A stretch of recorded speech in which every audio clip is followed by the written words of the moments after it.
Hey, peace world. Thanks for pressing play on another Pay Me No Mind sports and entertainment video. I'm the man here that makes it all work. Wood. Um, Gonna talk some entertainment. Came across something in hip hop extremely dope today, and I had to talk about it. I had to share it with my world. Before I do that though, do me a favor, man. I started contributing to a newly launched boxing page for a website called overtimeheroics.net. Yeah, NET. But it's a couple of us. It's a few different boxing writers over there. You'll know some of these names, some of these writers from bigger, more well established boxing sites. FightHype.com, I think boxing.com or boxingonline.com. You'll notice some of the names. So it's five or six of us over there. Please head over there, check us out, and keep us in your rotation of where you look, where you seek out boxing articles and boxing coverage and whatnot. So again, that's www.overtimeheroics.net. But let me get into this, man. Earlier today, I was going to do something. I was running an errand and was on Sirius XM's Rock the Bells. And I don't know where you are with the channel over this first year or so that it's been live. It's LL Cool J's channel, obviously. I don't know if they have the right lineup for me per se, but it is in my rotation. But this song came on. At first, I thought it was Carl Williams from Bad Boy, I believe. I think that was his name, his last name. And I thought it was somebody had sampled I Wish I Never Met Her. And then I keep listening and I'm blown away, literally. Blown away. I haven't been this excited about a hip hop song in quite a while, especially from a new artist. First time hearing a new artist. But check this joint out right here. It's called Malcolm on Twitter, and it checks a lot of boxes and what's dope. I usually don't play this stuff on here, but I want you to check out at least 15, 20 seconds of this.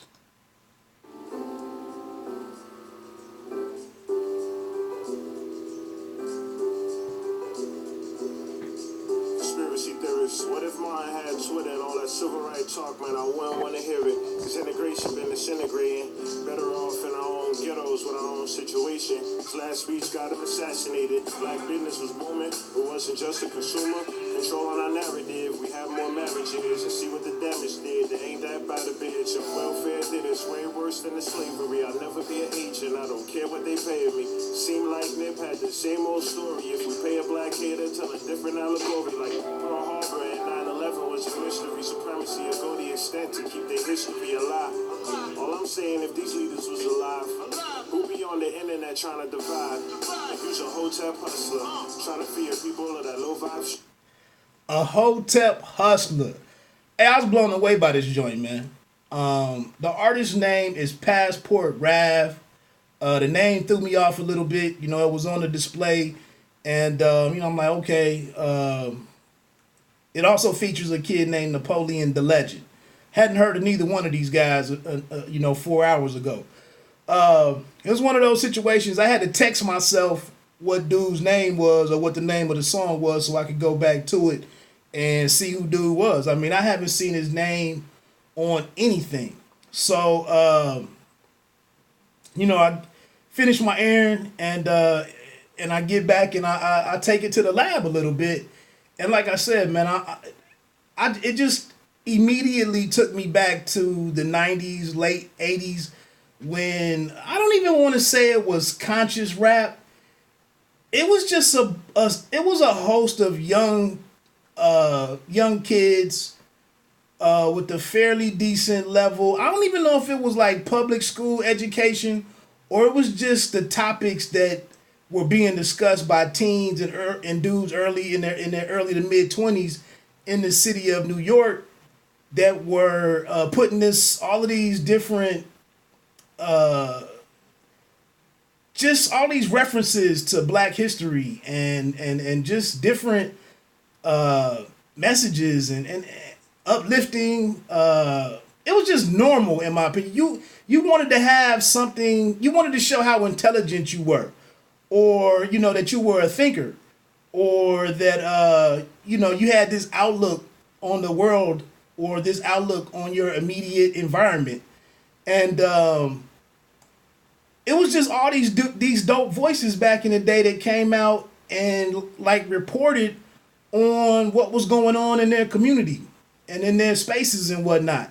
And it was dope, you know what I'm saying? And it's like nowadays, and it was an appreciation for things before them in earlier periods and whatnot.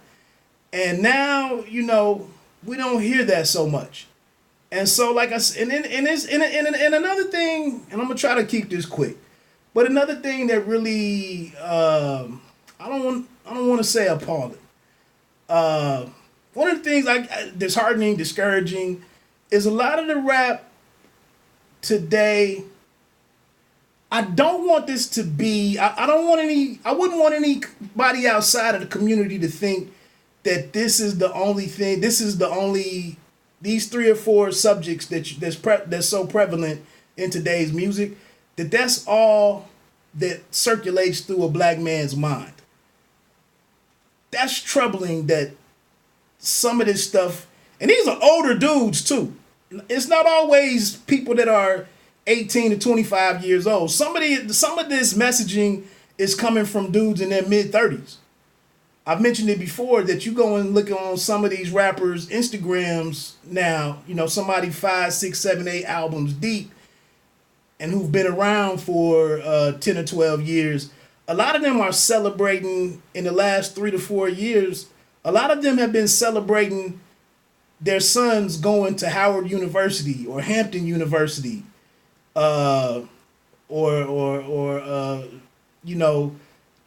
their kids are doing, some internship with some tech company or something, or they're launching their own product or something. But then when they speak to their audiences, it's still drugs, screwing chicks, jewelry and money and cars and stuff. But obviously they have a different life at home. And I know you got to entertain. I know you got to eat. A fish got to swim. I get all of that. But like I said, man, this joint right here just, it took me back to Leaders of the New School, A Tribe Called Quest, I don't know, Black Sheep, all kinds of people. And it was, like I said, it was just dope back in the day that everything that came out, I was showing my man earlier about UMCs. It was just different groups, man, that were on different vibes. And they introduced you to some new concepts or some new history, or just something that just wasn't necessarily gonna help you throw your life away, trying to chase what they're chasing. So yeah, man, I hope somebody checks out this Passport Rav. I did go and look him up on Amazon Music. He has some instrumentals out there, and I think 1 or 2 other singles. Looks like they have a Passport Rav is on YouTube. You can check out a couple more singles on there. There's another song called A Dead Man in the Street or something.